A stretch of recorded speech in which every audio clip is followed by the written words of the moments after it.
Freshers physios और student, I am doctor अक्षता और आज हम बात करेंगे कि किसी भी डिजीज, डिसऑर्डर या इंजरी में फिजियोथेरेपी का क्या रोल होता है। उन सब के पहले आप चैनल को सब्सक्राइब कर लीजिए और लाइक कर लीजिए।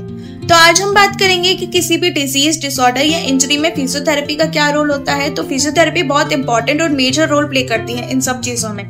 जैसे कि हम लोग रिहैबिलिटेशन प्रोग्राम के थ्रू पेशेंट को इंडिपेंडेंट बना सकते हैं, उनकी डेली लिविंग एक्टिविटी को हम इनहेंस कर सकते हैं। सेकेंडली, हम सब्जेक्टिव और ऑब्जेक्टिव असेसमेंट के थ्रू पेशेंट की नीड और कंडीशन के हिसाब से हम एक पर्टिकुलर ट्रीटमेंट प्लान सेट कर सकते हैं जो कि पेशेंट की हीलिंग प्रोसेस में हेल्प करता है।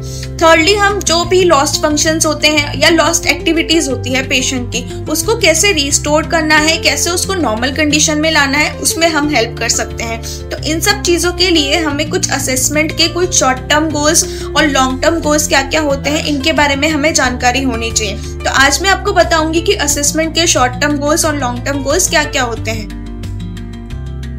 तो पेशेंट के शॉर्ट टर्म गोल्स के अंदर हम बेसिक चीजें कुछ इंक्लूड करते हैं, जैसे कि हमें फर्दर इंजरीज अगर कुछ हो रही है पेशेंट को तो हमें उसे कैसे प्रिवेंट करना चाहिए, हमें ये पता होना चाहिए। सेकेंडली, हमें पेन को और स्वेलिंग को कैसे रिड्यूस करना है, हमें इसके बारे में पता होना चाहिए।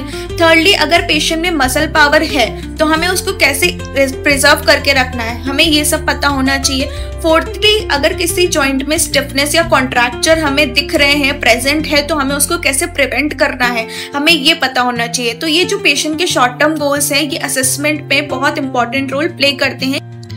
किसी भी असेसमेंट के लॉन्ग टर्म गोल्स में हमें क्या चीजें इंक्लूड करनी चाहिए।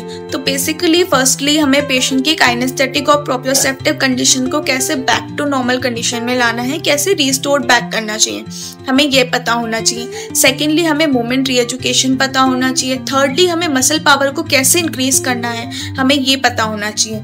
फोर्थली, हमें स्वेलिंग को या फिर किसी भी फर्दर इंजरीज को कैसे प्रिवेंट कर सकते हैं, हमें ये पता होना चाहिए। फिफ्थली, हमें पता होना चाहिए कि हम पेशेंट को कैसे उसकी डेली लिविंग एक्टिविटी में हम कैसे रिस्टोर बैक कर सकते हैं, कैसे उसको नॉर्मल कंडीशन में ला सकते हैं, हमें पता होना चाहिए। तो ये सब जो बेसिक चीज़ें हैं ये असेसमेंट में बहुत इंपॉर्टेंट रोल प्ले करती है और रिहैब के अंदर पेशेंट की हीलिंग प्रोसेस को बढ़ाती है।